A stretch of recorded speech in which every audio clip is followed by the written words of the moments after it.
ઓમ શાંતિ વિદ્યાર્થી મિત્રો, હવે આપણે એક ચેપ્ટર આપણે પૂરું કર્યું 11 સાયન્સની અંદર બાયોલોજીમાં 8મું ચેપ્ટર કોષની રચના. હવે 10મા ચેપ્ટરની અંદર આપણે પ્રવેશ કરીએ. 10મું ચેપ્ટર છે કોષ ચક્ર અને કોષ વિભાજન. તો મિત્રો, અત્યાર સુધી આપણે જે રચના બાયોલોજીની અંદર ભણ્યા એ કોષનો અભ્યાસ કર્યો. એક કોષની બધી અંગિકાઓ, બરાબર, એના કાર્યો, એના સ્થાન, એની દેહધાર્મિક ક્રિયાઓ શું શું છે એ બધે આપણે જોઈ ગયા. હવે આપણે આ ચેપ્ટરની અંદર અભ્યાસ કરવાનો છે કોષ વિભાજનનો, બરાબર. તો કોષ ચક્ર અને કોષ વિભાજન. તો પહેલા તો આપણે પ્રસ્તાવનાની અંદર કોષ વિશેની કેટલીક સામાન્ય માહિતી, કોષ વિભાજન શું છે, કોષ ચક્ર કોને કહેવાય, એનાથી પરિચિત થઈએ. તો મિત્રો, ચેપ્ટરની પ્રસ્તાવનામાં આપણે પ્રવેશ કરીએ. તો જાણો છો, સૌથી પહેલું વાક્ય લખ્યું છે મિત્રો કે સજીવના જીવનની શરૂઆત એક જ કોષથી થાય છે. હવે મિત્રો, તમે જાણો છો કે કોષને આધારે સજીવો બે પ્રકારના, એક કોષી સજીવ અને બહુકોષી સજીવ. હવે જે સજીવો એક કોષી છે એમનો તો દેહ કયો, શરીર કયો, એક જ કોષ છે. પણ બહુકોષી સજીવ છે, માનવ છે, હાથી છે, વ્હેલ છે, આવા કેટલાય અસંખ્ય પૃથ્વી પરના પ્રાણીઓ, વનસ્પતિ છે, બરાબર, બહુકોષી સજીવોમાં આવે છે. પણ એમના જીવનની શરૂઆત તો એક જ કોષથી થાય છે. હા, તો જીવનની શરૂઆત જે એક જ કોષથી થાય છે એને મિત્રો આપણે યુગ્મનજ કહીએ છીએ. યુગ્મનજ અથવા ફલિતાંડ, જેને અંગ્રેજીમાં ઝાયગોટ કહેવાય છે. ઓકે, તો બહુ ક્લિયર છે કે ભાઈ શુક્રકોષ છે, અંડકોષ છે, બે કોષોનું સંમિલન થાય અને જે એક કોષ બને છે. આ બંને કોષો છે એકકીય કોષો છે, અને એમનાથી જે ફલિતાંડ બને છે આ દ્વિકીય. તો મિત્રો, આ જે ફલિતાંડ છે, આ ફલિતાંડ એક કોષીય રચના છે. હવે આનો ગર્ભ વિકાસ થાય અને એમાંથી નવો સજીવ બને. આમાંથી નવો સજીવની રચના છે થાય. તો મિત્રો, હવે સ્પષ્ટ છે કે આ નવો સજીવ, ચાલો ગમે તેટલો કોષોનો બનેલો હોય, લાખો અબજો કોષોથી બનેલો હોય, પણ એમના જીવનની શરૂઆત તો ફલિતાંડથી યુગ્મનજથી થાય છે. તો ફલિતાંડ તો એક જ કોષ છે. તો સાબિત થઈ ગયું ને કે ભાઈ કોઈ પણ સજીવના જીવનની શરૂઆત માત્ર એક કોષથી જ થાય છે અને તેમાંથી સમગ્ર દેહનું, એટલે કે સમગ્ર સજીવનું નિર્માણ છે એ થાય છે. આ દરમિયાન વૃદ્ધિ, પ્રજનન, આ બધા કોષોની લાક્ષણિકતા છે. એક કોષમાંથી બે કોષ બનવા, તો એ કોષોનું પ્રજનન, કોષીય પ્રજનન કહેવાય. મિત્રો, એક કોષ હોય, આ એક કોષમાંથી નવા બે કોષોનું સર્જન થયું, તો મિત્રો આ કોષોની સંખ્યા વધી. એકમાંથી બે કોષો થયા, એક કોષ હતો એમાંથી બીજા બે નવા કોષોનું સર્જન થયું, તો આને કોષીય પ્રજનન કહેવાય અથવા કોષ વિભાજનની ક્રિયા કહેવાય, બરાબર. તો એ દરમિયાન કોષ વૃદ્ધિ પામે છે, મતલબ કોષ વિભાજન પામી અને કોષ વૃદ્ધિ પણ પામે છે. કારણ કે વૃદ્ધિ પામે છે તો જ તે નવા સજીવને બનવા માટે પૂરતા કોષોની પ્રાપ્તિ થાય છે. તો વૃદ્ધિ, પ્રજનન, આ બધા કોષોની લાક્ષણિકતા છે જે દરેક સજીવોની જરૂરિયાત છે. તો દરેક સજીવની જરૂરિયાત કેમ કીધી મિત્રો?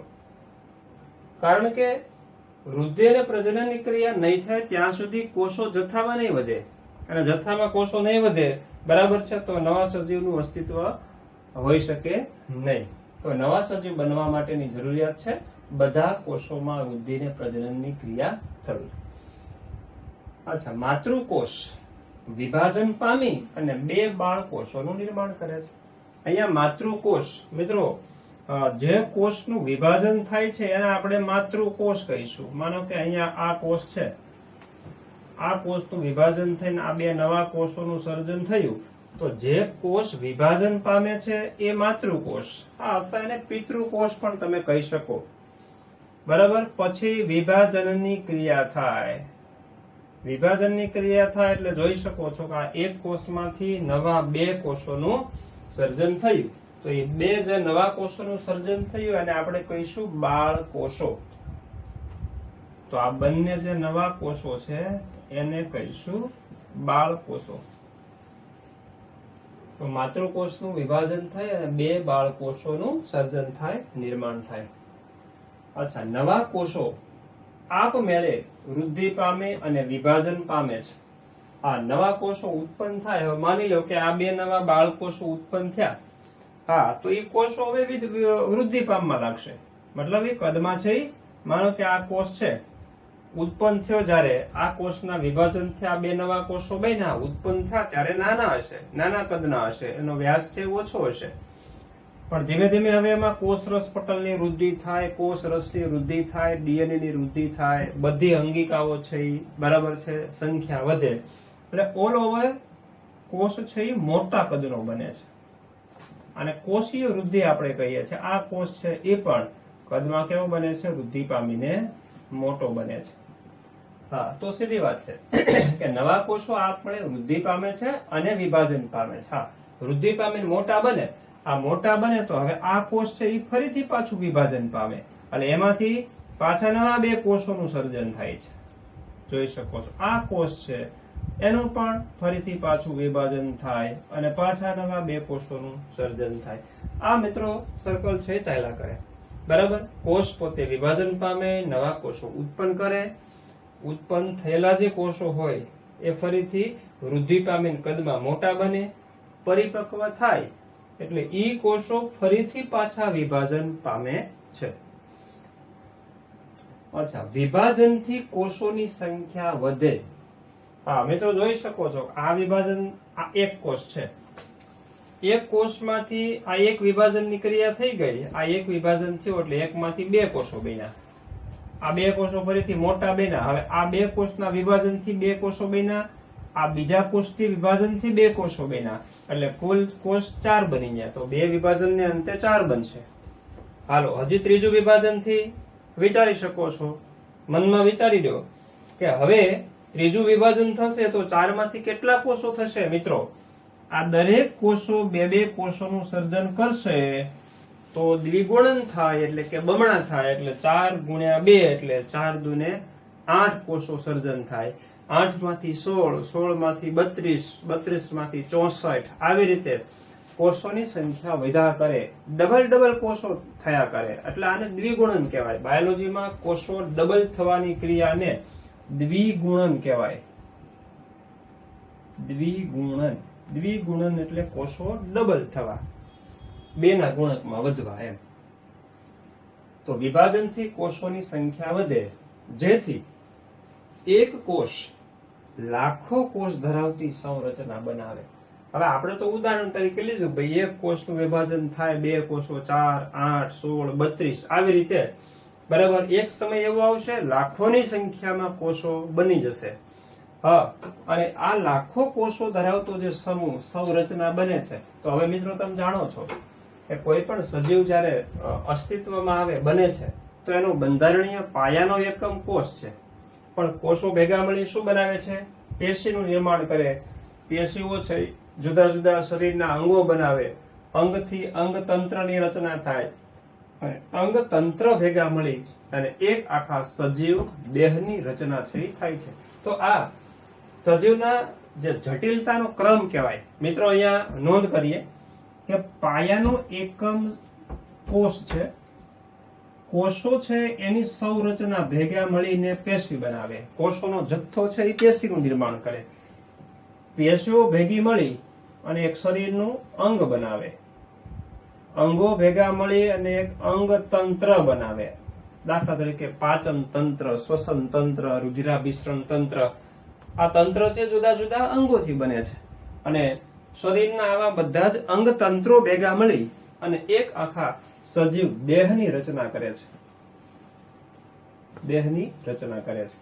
તો મિત્રો જોઈ શકો છો આ જે ક્રમ છે, કોષથી લઈ અને સમગ્ર દેહ બને ત્યાં સુધીની આ સંગઠનની કક્ષાઓ કહેવાય, ક્રિયાઓ કહેવાય છે. તો એક કોષમાંથી લાખો કોષ ધરાવતી સંરચના બનાવે છે. તો એક કોષ પેશીનું નિર્માણ કરે અસંખ્ય કોષો ભેગા થઈ અને પેશીનું નિર્માણ કરે, પેશીથી અંગ, અંગ તંત્ર અને સજીવના દેહની રચના કરે છે. પણ મિત્રો એ વાત યાદ રાખવાની છે કે એક કોષ, જેને આપણે યુગ્મન જ કીધો, ત્યાંથી તે બહુકોષી જીવનની શરૂઆત થાય છે. અને જીવનની શરૂઆતનો તબક્કો છે એક કોષથી થાય, યુગ્મનસથી થાય, એનું વિભાજનથી અસંખ્ય કોષો મળી અને સમગ્ર દેહની રચના કરે છે. હવે આપણે શબ્દ જોવાનો છે કોષ ચક્ર. તો હવે આપણે જઈએ કોષ ચક્ર ઉપર. તો પહેલા તો આપણે શબ્દ છે ક્લિયર કરી દઈએ કે ભાઈ કોષ ચક્ર એક્ઝેક્ટ કોને કહેવાય. તો બહુ સિમ્પલ છે, બરાબર, આપણે જોઈ જ ગયા છે. હવે આપણે એને વ્યાખ્યા તરીકે સ્પષ્ટીકરણ કરવાનું છે કે આ ક્રિયાને કોષ ચક્ર કહેવાય. તો મિત્રો, કોષ પોતે ઉત્પન્ન થાય, વૃદ્ધિ પામી અને મોટા બને અને વિભાજન પામી નવા કોષો ઉત્પન્ન કરે છે. હા, એ વાક્ય શું કહે છે? આ કોષને આપણે વાત કરીએ છીએ.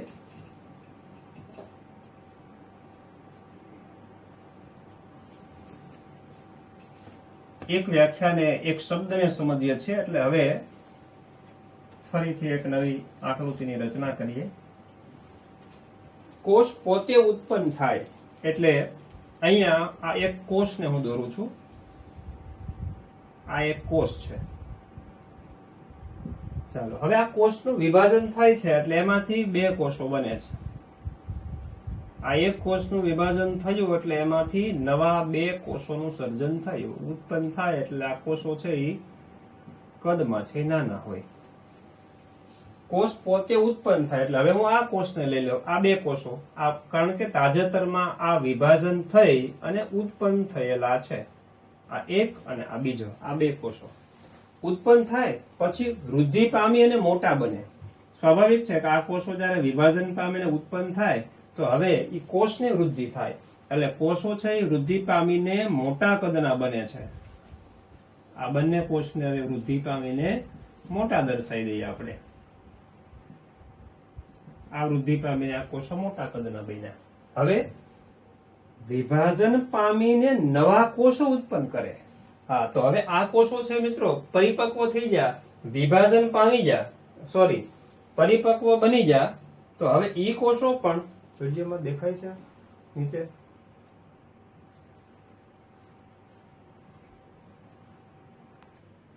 હા મિત્રો, આપણે કીધું કોષ પોતે ઉત્પન્ન થાય.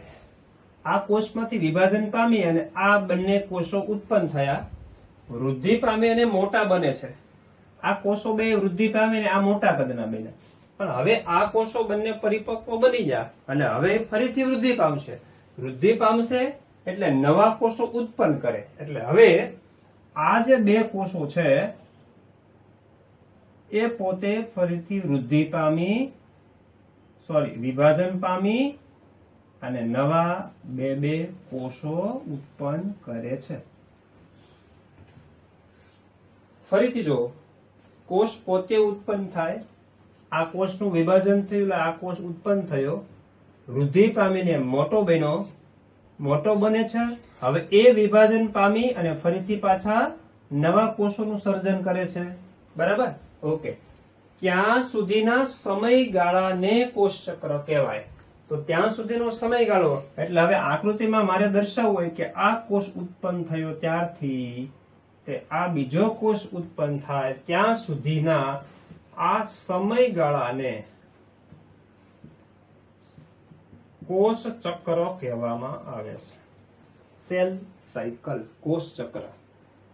બરાબર. અથવા તો આને એક બહુ સિમ્પલ ભાષામાં એક જ વાક્યમાં જોઈ શકો છો મિત્રો. આ એક વિભાજન છે, આ વિભાજન છે, આ પણ એક વિભાજનની ક્રિયા છે.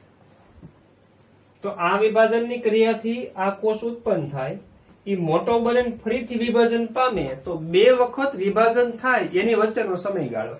તો આ બે વિભાજન વચ્ચેનો સમયગાળો, તો શબ્દ પ્રયોજન એવી રીતે પણ થઈ શકે, બે ક્રમિક કોષ વિભાજન વચ્ચેના સમયગાળાને, ફરીથી બોલું છું, બે ક્રમિક કોષ વિભાજન વચ્ચેના સમયગાળાને કોષ ચક્ર કહેવામાં આવે છે.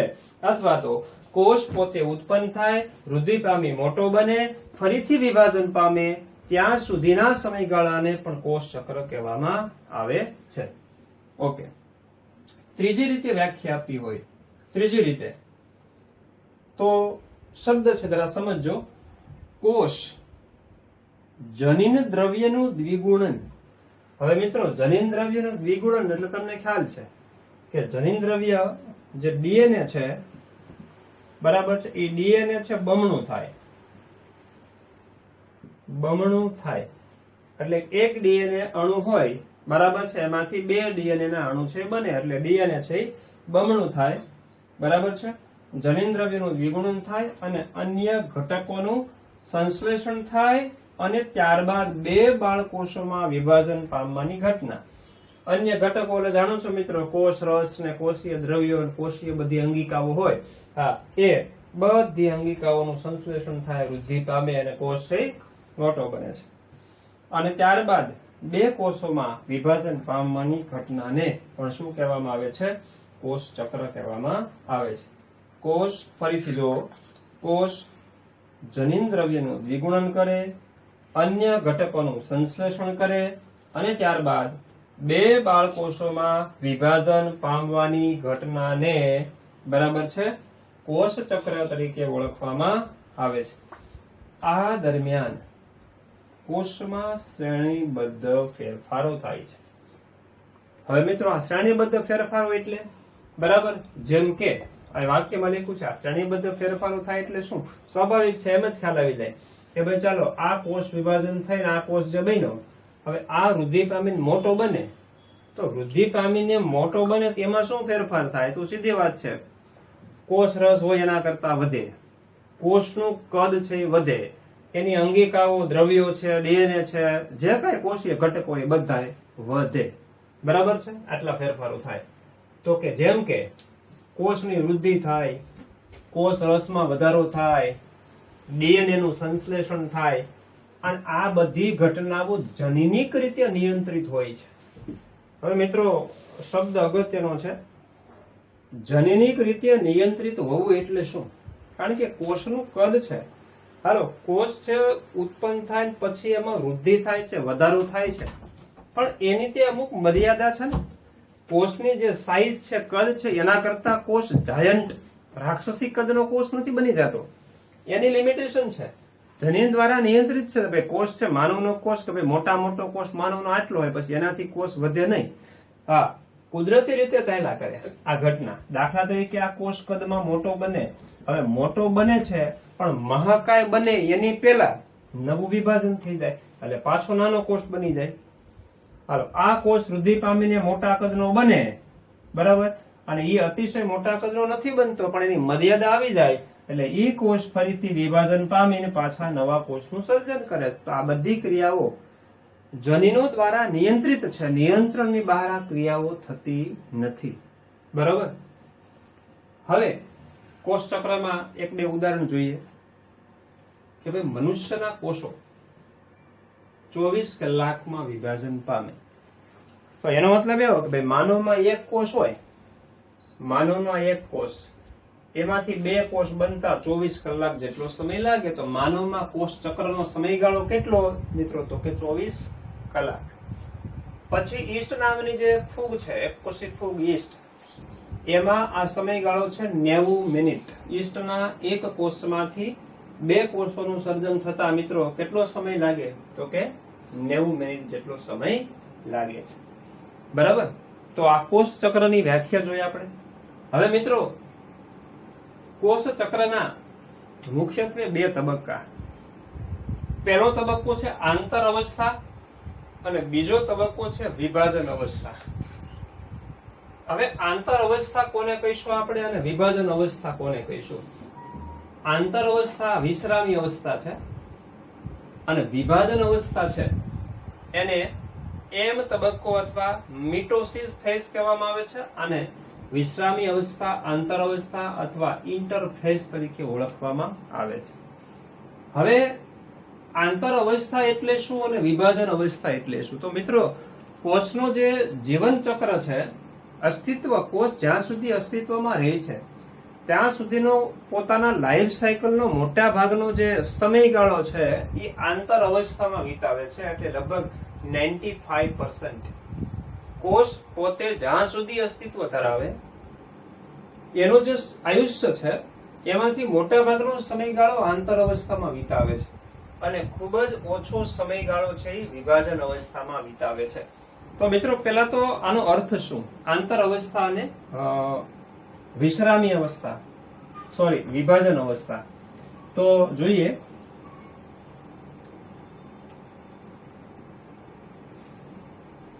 હા, હવે એક કોષ છે, વિભાજન પામીને એમાંથી બે કોષોનું નિર્માણ થાય છે જેને આપણે કહીશું બાળકોષો.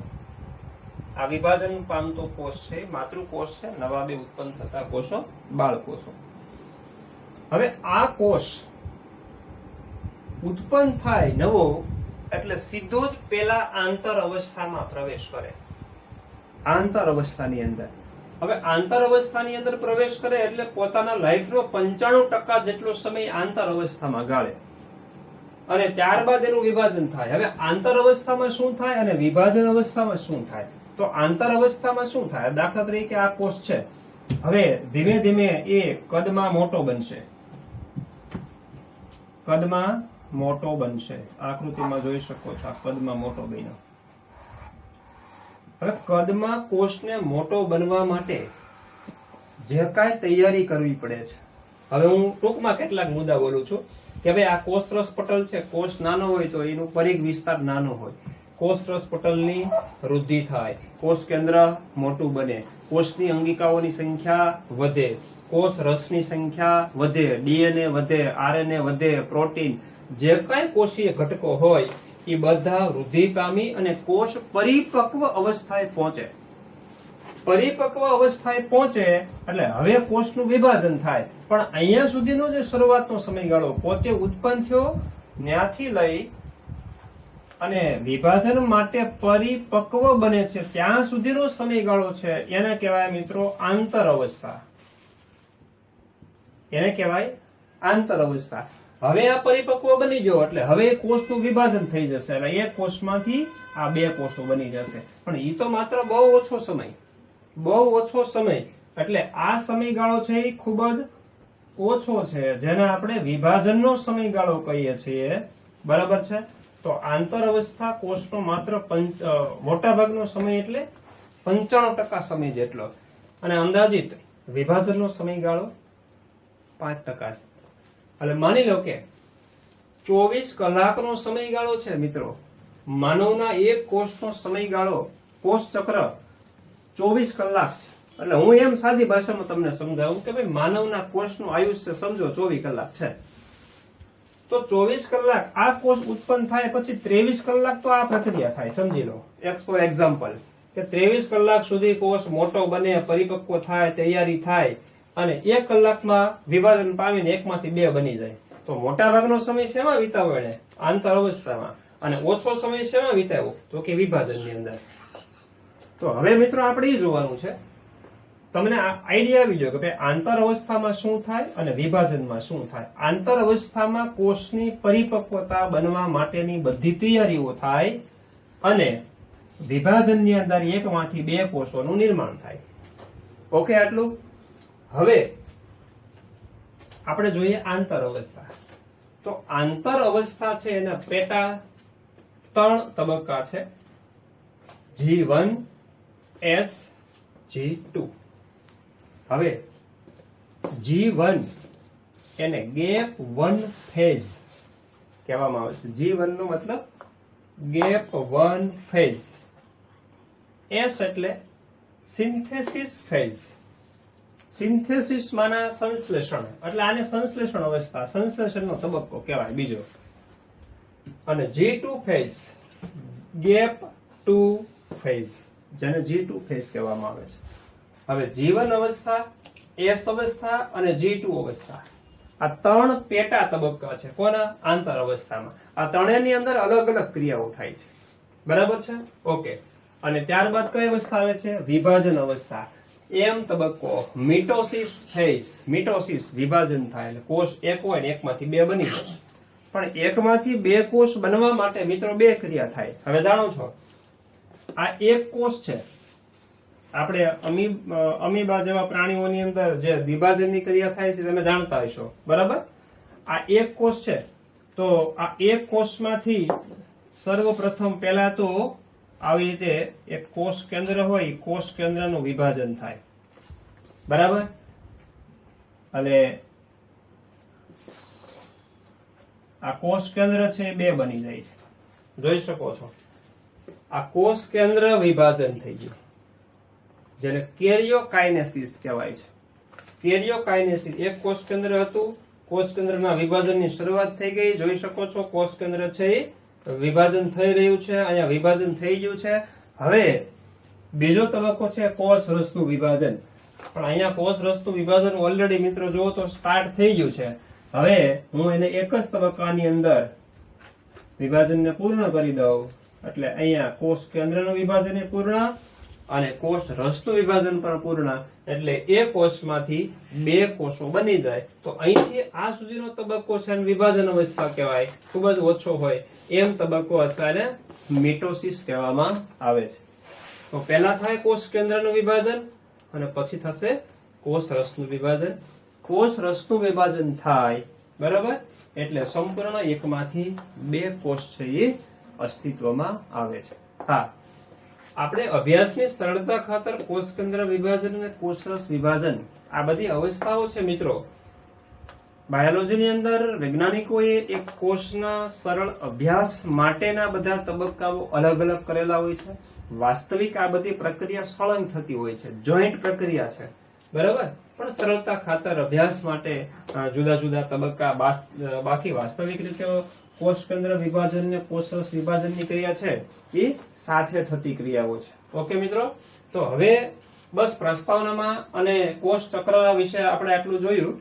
હવે આંતર અવસ્થા, નવી ટુકડો છે આંતર અવસ્થા અને એના 3 પેટા તબક્કા છે અને એ તબક્કાની અંદર કોષમાં કેવા કેવા ફેરફારો થાય છે, બરાબર, એ ટોપિક આપણે મિત્રો લેક્ચરની અંદર આપણે જોવાના છીએ. તો કોષ ચક્ર અને કોષ વિભાજનના એક પ્રાઇમરી ઇન્ટ્રોડક્શનના લેક્ચરની અંદર આટલી વાત સાથે આપણે લેક્ચર પૂર્ણ કરીએ છીએ. ઓમ શાંતિ.